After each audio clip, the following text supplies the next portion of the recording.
ಎಲ್ಲ ಭಾರಿ ಖುಷಿಯಾಗಿದ್ದಾರೆ ಇವತ್ತು. ಯಾಕೆ? ಎಲ್ಲ ಹೊಸ ವರ್ಷ ಅಂತ. ಮುಂದೆ ನೀವ್ಯಾರು ಬದಲಾವಣೆ ಆಗಿಲ್ಲ? ಏನಾಗಿದ್ದೀರಾ? ಯಾರು ಯುಗಾದಿ ಅಂತ ಇದ್ದಾರೆ? ಯಾರ ಯುಗಾದಿ? ಯುಗಾದಿ ನಮಗೆ ಅದ್ರ ಬಗ್ಗೆ ನಾನು ಮಾತಾಡೋಣ. ನಿಮಗೆಲ್ಲರಿಗೂ ಕೆಲವು ವಿಚಾರಗಳನ್ನು ನಿಮ್ಮ ಜೊತೆಯಲ್ಲಿ ಹಂಚಿಕೊಳ್ಳೋಣ ಅಂತ ಇದ್ದೀನಿ. ನಮ್ಮ ಭಾರತ ದೇಶ ಭವ್ಯ ಪರಂಪರೆಯನ್ನು ಹೊಂದಿರುವಂತಹ ಸುಸಂಸ್ಕೃತ ಹೊಂದಿರುವಂತಹ ದೇಶ. ಅನೇಕ ಮಹನೀಯರನ್ನು ನಮ್ಮ ಪುಣ್ಯ ಭೂಮಿಗೆ ಜನ್ಮ ಕೊಟ್ಟಂತಹ ದೇಶ ನಮ್ಮ ಭಾರತ ದೇಶ. ಅಂತಹ ಒಂದು ದೇಶದಲ್ಲಿ ನಾವೆಲ್ಲ ಏನಾಗ್ತಾ ಇದ್ದೀವಿ? ನಾವೆಲ್ಲ ಅಂದರೆ ಒಂದಷ್ಟು ಜನ ಪಾಶ್ಚಿಮಾತ್ಯ ದೇಶದ ಸಂಸ್ಕೃತಿಗೆ ನಾವೆಲ್ಲ ಮಾರೋಗ್ತಾ ಇದ್ದೀವಿ, ಹೌದಲ್ವಾ? ನಾವೆಲ್ಲ ಅದನ್ನು ತುಂಬ ಇಷ್ಟಪಡ್ತಾ ಇದ್ದೀವಿ, ಅವ್ರ ಸಂಸ್ಕೃತಿನ. ಏಕೆಂತಂದರೆ ನಾನು ಇವತ್ತು ಹೇಳೋದು ನಿಮಗೆ ಮುಂದೆ ಬಹಳ ಉಪಯೋಗ ಆಗುತ್ತೆ. ಮುಂದಿನ ದಿನಗಳಲ್ಲಿ ನೀವು ಕಾಲೇಜ್ಗೆ ಹೋದಂಥ ಸಂದರ್ಭದಲ್ಲಿ ಒಳ್ಳೆ ಅಧಿಕಾರವನ್ನು, ಕೆಲಸವನ್ನು ಪಡೆದಂಥ ಸಂದರ್ಭದಲ್ಲಿ ತುಂಬ ಉಪಯೋಗ ಆಗುತ್ತೆ. ಯಾಕೆ ಅಂತಂದರೆ ನಾವೆಲ್ಲರೂ ಒಂದು ಹೊಸ ವರ್ಷವನ್ನು ಒಂದು ಕೆಲವರು ಆಚರಣೆ ಮಾಡಿದ್ದಾರೆ, ಹೌದಲ್ವಾ? ಅಂದರೆ ಇಲ್ಲಿ ಏನಾಗ್ತಾ ಇದೆ, 2024 ಹೋಯ್ತು, 2025 ಬಂತು. ಏನಾದ್ರು ಬದಲಾವಣೆ ಇದೆಯಾ? ಒಂದೇ ಒಂದು ಬದಲಾವಣೆ ಆಗ್ತಾ ಇದೆ. ಏನು? Yes, calendar. ನಾವು ಗೋಡೆಗೆ ನೇತಾಕಿರ್ತಕ್ಕಂತಹ ಕ್ಯಾಲೆಂಡರ್ ಏನಾಗ್ತಾ ಇದೆ? ಬದಲಾವಣೆ ಆಯ್ತು ಅಷ್ಟೇ. 24 ಹೋಯ್ತು, ಆ ಸ್ಥಾನವನ್ನ 25 ನಿಲ್ತಾ ಇದೆ. 25 ಹೋದ್ಮೇಲೆ ಕ್ಯಾಲೆಂಡರ್ ಬದಲಾವಣೆ ಆಯ್ತು ಅಷ್ಟೇ, ಇನ್ನೇನು ಬದಲಾವಣೆ ಇಲ್ಲ. ಆದರೆ ಆ ಒಂದು 24ರ ರಾತ್ರಿ ಅಂದ್ರೆ ನಿನ್ನೆ, ಹೌದಲ್ವಾ? ಆ ಒಂದು 25ನೇ ವರ್ಷದ ದಿನವನ್ನ ಅದನ್ನ ಬರಮಾಡ್ಕೊಂಡ ಸಂದರ್ಭದಲ್ಲಿ ಏನು ವಿಜೃಂಭಣೆ.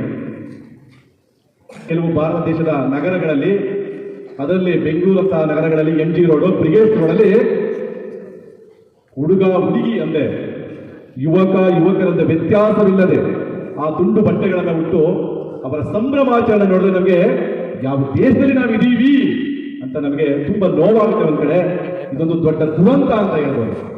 ಯಾಕೆಂತಂದ್ರೆ ಅಷ್ಟೊಂದು ಆ ದಿನಕ್ಕಾಗಿ ಕೆಲವೊಂದಷ್ಟು ಜನರು ಆತುರಿತಾ ಇರ್ತಾರೆ. ಅಂದ್ರೆ ಜಾತಕ ಪಕ್ಷಿಯಂತೆ ಕಾಯ್ತಾ ಇರ್ತಾರೆ. ಅದು ನಮ್ಮ ಸಂಸ್ಕೃತಿ ಅಲ್ಲ. ಮದ್ಯಪಾನವನ್ನ ಮಾಡಿ, DJ ಹಾಡುಗಳನ್ನು ಹಾಕಿ, ಬಟ್ಟೆಗಳನ್ನು ಹಾಕಿ, ಧೂಮಪಾನವನ್ನ ಮಾಡಿ ರಸ್ತೆಯಲ್ಲಿ ಕುಡಿದು ಅವರನ್ನ ಪೊಲೀಸರು ಅವ್ರ ಮನೆಗೆ ತರಿಸಿದ್ದಾರೆ. ಎಂತಹ ದುರಂತ ಇದು ಅಲ್ವಾ? ಇದು ನಮ್ಮ ಸಂಸ್ಕೃತಿ ಅಲ್ಲ. 12 ಗಂಟೆ 5 ಗಂಟೆ ಇದು ಪಟಾಕಿಗಳ ಸೌಂಡು ಅವರ ಮತ್ತೆ ನಿಜಕ್ಕೂ ತುಂಬಾ ಕಳಕಳಿಯಾದಂತಹ ಒಂದು ಸಂಗತಿ. ಅಷ್ಟೊಂದು ಅದ್ದೂರಿಯಾಗಿ ನಾವು ಸಂಭ್ರಮಾಚರಣೆ ಮಾಡಬೇಕು. ನೋಡಿ, ನಾವು ಅದನ್ನೇ ನಾವು ಅದನ್ನ ಕಡಿಮೆ ಆಚರಣೆ ಮಾಡೋದು, ಅದನ್ನೂ ಅಷ್ಟು ವಿಜೃಂಭಣೆಯಿಂದ ಆಚರಣೆ ಮಾಡೋಣ. 1945 ಅಷ್ಟೊಂದು ನಮಗೆ ದೇಶ ಒಂದು ವಿದೇಶಿಯರಿಂದ ಮುಖ್ಯ ಅಷ್ಟೊಂದು ವಿಜೃಂಭಣೆ ಇಲ್ಲ. ಅದೀಗ ನೋಡಿರ್ಬೋದು, ಪೇಪರ್ಗಳು ನೋಡಿರ್ತೀರಾ, ವಿಡಿಯೋಗಳು ನೋಡಿರ್ತೀರಾ, ಸುದ್ದಿ ಮಾಧ್ಯಮಗಳೆಲ್ಲ ಜಾಲತಾಣಗಳಲ್ಲಿ ನೋಡ್ತಾ ಇದ್ದೀರಾ ಅದೆಲ್ಲ ಯಾವ ರೀತಿ ಅಂತ. ಅದು ಒಂದು ಕಡೆ.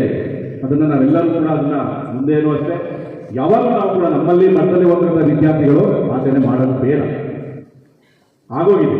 ಮುಂದೆ ಅದನ್ನ ನೀವು ಮುಂದಿನ ದಿನಗಳಲ್ಲಿ ಅದನ್ನ ಆಚರಣೆ ಮಾಡೋದು ಬೇಡ. ಯಾವಾಗಲೂ ಏನ್ ಮಾಡಬೇಕು?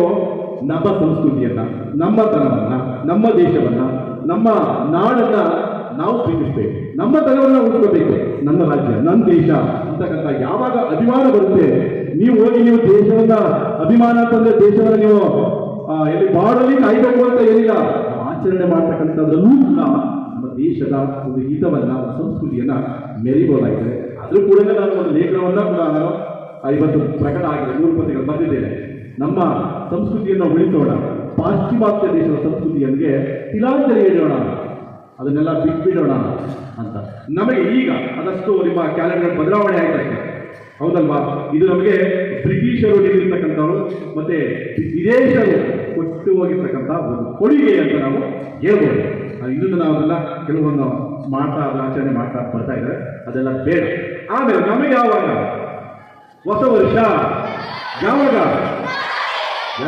ಯಾವಾಗ ನೋಡಿ, ನಮ್ಮ ಕ್ಯಾಲೆಂಡರ್ಗಳು ನೋಡ್ತೀವಿ ನಾವು, ಯಾವ ತಿಂಗಳುಗಳನ್ನು ನೋಡ್ತೀವಿ ನಾವು. ಯಾವ್ಯಾವಿದೆ? ಜನವರಿ, ಫೆಬ್ರವರಿ, ಮಾರ್ಚ್. ಇದು ಕೂಡ ನಮ್ಮದಲ್ಲ, ಇದಲ್ಲ ನಮ್ದಲ್ಲ. ಇದೆ ನಮ್ಮ ಪಂಚಾಂಗ ಅಂತ ಏನಿದೆ ಅದ್ರ ಪ್ರಕಾರ ನಾವು ನಡೀತಕ್ಕಂಥ. ಆಗಿನ ಕಾಲದಲ್ಲೇ ಋಷಿ ಮುನಿಗಳು, ಸಂತರು, ಇವರು ಮಹಾನೀಯರು ಬರೆದಿಟ್ಟು ಇಂಥ ಕಾಲದಲ್ಲಿ ಇದೇ ನಡೀತಿದೆ ಅಂತ ನಮ್ಮ ದೇಶದ ಸಾಧು ಸಂತರು ಅದನ್ನೆಲ್ಲ ಬರ್ತಿದ್ದಾರೆ. ಖಗೋಳಶಾಸ್ತ್ರದಲ್ಲಿ ಅದನ್ನೆಲ್ಲ ಕೂಡ ಸಂಸ್ಕೃತದಲ್ಲಿ ಬರೆದಿಟ್ಟು ಹೋಗಿರ್ತಕ್ಕಂಥದ್ದು. ಹಾಗೆ ಈ ನೆಕ್ಸ್ಟ್ ಏನಾಗ್ತಾ ಇದೆ, ಮುಗಿತು.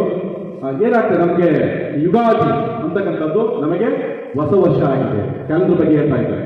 ಕ್ಯಾಲೆಂಡರ್ ಆದರೆ ನಮ್ಮ ಕ್ಯಾಲೆಂಡರ್ ಯಾವುದು? ನಮ್ದು ಯಾವುದು ನೋಡಿ, ಎಷ್ಟು ಜನ ಹೆಚ್ಚು ಕಡಿಮೆ ಇಲ್ಲಿ 3000 ಮಕ್ಕಳಿದ್ದಾರೆ. ಸಂವತ್ಸರಗಳು ಅಂತ ಬರೆದ್ರೆ ನಿಮಗೆಲ್ಲ ಗೊತ್ತಿರ್ಬೋದು. ಸಂವತ್ಸರ ನಾವೇನು ತಿಂಗಳು ಇಂಗ್ಲಿಷಲ್ಲಿ ತಿಂಗಳು ಅಂತ ಕರಿತೇವೆ, ಅದೇ ತರ ಸಂವತ್ಸರಗಳು ಗೊತ್ತಿದೆಯಾ? ಚೈತ್ರ, ವೈಶಾಖ, ಜ್ಯೇಷ್ಠ, ಆಷಾಢ, ಹೀಗೆ 12 ತಿಂಗಳುಗಳಿದೆ. ನಮಗೆ ಹಿರಿಯರಿಗೆ ಕೇಳೋದನ್ನ ಬಹಳ ಚೆನ್ನಾಗಿ ಅದರ ಬಗ್ಗೆ ಹೇಳ್ತಾ ಇದ್ದಾರೆ, ಹೌದಾ? ಅದು ನಮ್ಮ ಒಂದು ಕ್ಯಾಲೆಂಡರ್ ಆಗಿರ್ತದೆ. ನಾವು ಅದನ್ನ ಎಲ್ಲ ಮರ್ತೇ ಬಿಟ್ಟಿದ್ದೇವೆ ಅದನ್ನ, ಹೌದಲ್ವಾ? ಅದಾದ ನಂತರ ಇದಿಷ್ಟು ವ್ಯತ್ಯಾಸ ಇರ್ತಕ್ಕಂಥದ್ದು ನೋಡಿ. ಹೊಸ ವರ್ಷ ಅಂತಂದ್ರೆ ನಮಗೆ ಯುಗಾದಿ ಅಂತ ಹೇಳಿ, ಹೌದಲ್ವಾ? ಯುಗಾದಿ ನೋಡಿ, ಯುಗಾದಿ ಹತ್ತಿರ ಬರ್ತಿದ್ದಂಗೆ ಯುಗಾದಿಯ ದಿನಗಳು 3 ದಿನಗಳ 4 ದಿನ ಈ ಒಂದು ಹಬ್ಬವನ್ನು ಆಚರಣೆ ಮಾಡ್ತಾರೆ.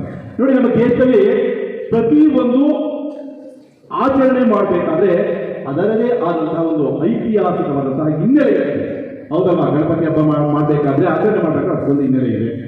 ಹಾಗೆ ದೀಪಾವಳಿ, ಯುಗಾದಿ ಪ್ರತಿಯೊಂದಕ್ಕೂ ಒಂದು ಅರ್ಥಪೂರ್ಣವಾದಂತಹ ಅದಕ್ಕೆ ಅರ್ಥಪೂರ್ಣವಾದಂತಹ ಒಂದು ಇತಿಹಾಸವನ್ನು ಹೊಂದಿರತಕ್ಕಂಥದ್ದು, ಹೌದಲ್ವಾ? ಹಾಗೆ ನಮಗೆಲ್ಲರಿಗೂ ಹೊಸ ವರ್ಷ ಯುಗಾದಿ. ನೋಡಿ, ಯುಗಾದಿ ದಿನ ಏನಾಗುತ್ತಿದೆ, ಇಡೀ ಪರಿಸರವೇ, ಇಡೀ ಸೃಷ್ಟಿಯ ಒಂದು ಪರಿಸರವೇ, ಪ್ರಕೃತಿಯೇ ಬದಲಾವಣೆ ಆಗುತ್ತಿದೆ. ನೀವೆಲ್ಲ ನೋಡ್ತಿರ್ಬೋದಾಗ ಎಲ್ಲ ಹಚ್ಚ ಹಸಿರಿನಿಂದ ಗಿಡ ಮರಗಳು ಎಲ್ಲವೂ ಕೂಡ ಕಂಗೊಳಿಸ್ತಾ ಇದ್ದಾರೆ. ನೋಡಿ, ಬೇಕಾದ್ರೆ ನೋಡಿ, ಈ ಸಲ ಬಂದಾಗ ಇವಾಗ ನೋಡಿ, ಅದರಲ್ಲಿ ಹೂವಾಗಿರ್ಬೋದು, ಆ ಮರಗಳು, ಆ ಗಿಡಗಳು ಇವೆಲ್ಲವೂ ಕೂಡ ಹಚ್ಚ ಹಸಿರಿನಿಂದ ಅವೆಲ್ಲವೇ ಅಂದ್ರೆ ಹೊಸವರ ಎಂತಹ ಒಂದು ಪ್ರಕೃತಿಯ ವೈಶಿಷ್ಟ್ಯ. ನಮ್ಮ ಭಾರತೀಯ ಸಂಸ್ಕೃತಿ ಎಲ್ಲ ಕೂಡ ನಮ್ಮನ್ನ ಆ ಒಂದು ಸಂಸ್ಕೃತಿಯನ್ನ ಇಷ್ಟಪಡ್ತಾರೆ. ಅಂತಹ ಒಂದು ಬದಲಾವಣೆಯ ತಂಗಾಳಿ. ಆವಾಗ ಮಣ್ಣು ಕೂಡ ಸುವಾಸ ಹೊಡಿತಾ ಇರ್ತದೆ, ತಿನ್ಬೇಕು ಮಣ್ಣು ಅನ್ನೋ ರೀತಿಯಲ್ಲಿ ಆ ಯುಗಾದಿ ಹಬ್ಬ ದಿನಗಳಲ್ಲಿ ತುಂಬಾ ಸುವಾಸನೆಯನ್ನ ಹೊಡಿತಾ ಇರ್ತದೆ. ಇಡೀ ಒಂದು ಪರಿಸರ ಬದಲಾವಣೆ ಆಗಿರ್ತದೆ. ಅದು ನಿಜವಾದಂತಹ ನಮಗೆ ಹೊಸ ವರ್ಷ ಆಗಿರ್ತದೆ. ಹಾಗೆ ನಾವೆಲ್ಲ ಏನ್ ಮಾಡ್ತೀವಿ, ಒಂದು ಎಣ್ಣೆಯಲ್ಲಿ ಸ್ನಾನವನ್ನ ಮಾಡಿಕೊಂಡು ಅಲ್ವಾ, ತಿಂಡಿ ಹೊಸ ಹೊಸ ಬಟ್ಟೆಗಳನ್ನ ಧರಿಸಿ ತಿಂಡಿಗಳನ್ನ ಮಾಡಿಕೊಂಡು ನಾವು ಆ ದಿನ ಸಂಭ್ರಮದಿಂದ ಆ ಒಂದು ಹಬ್ಬವನ್ನು ಆಚರಣೆ ಮಾಡಬೇಕು. ನಮ್ಗೆ ಯುಗಾದಿಯೇ ಹೊಸ ವರ್ಷ ಆಗಿರ್ತದೆ. ಅದನ್ನ ಆಚರಣೆ ಮಾಡೋಣ, ನಮ್ಮ ಸಂಸ್ಕೃತಿಯನ್ನ ಉಳಿಸೋಣ. ಏನಿದೆ ಪ್ರತಿಯೊಂದು ಹೇಳಿದೆ ಅವಾಗ ಮತ್ತೆಲ್ಲ ಒಂದು ಹಿನ್ನೆಲೆ ಇರ್ತದೆ. ನೀವು ಮುಂದೆ ಯುವಕರಾಗ್ತಕ್ಕಂಥವ್ರು ಅದನ್ನೆಲ್ಲ ನೀವು ನಮ್ಮ ಸಂಸ್ಕೃತಿಯನ್ನ ಉಳಿಸಿ ಬೆಳೆಸಬೇಕು. ಯಾಕಂದ್ರೆ ನಮ್ಮ ತನವನ್ನು, ನಮ್ಮ ಸಂಸ್ಕೃತಿ ನಾವು ಜ್ಞಾಪಿಸ್ತಾರೆ. ಆ ಕೆಲಸವನ್ನ ನಾವು ನೀವು ಎಲ್ಲರೂ ಕೂಡ ಉಳಿಸಿ ಬೆಳೆಸೋಣ, ಆಚರಣೆಯನ್ನ ಮಾಡೋಣ ಅಂತ ಹೇಳ್ತಾ ನನ್ನ 2 ಮಾತುಗಳಿಗೆ ವಿರಾಮ ನೀಡ್ತೇನೆ. ಜೈ ಹಿಂದ್, ಜೈ ಕರ್ನಾಟಕ.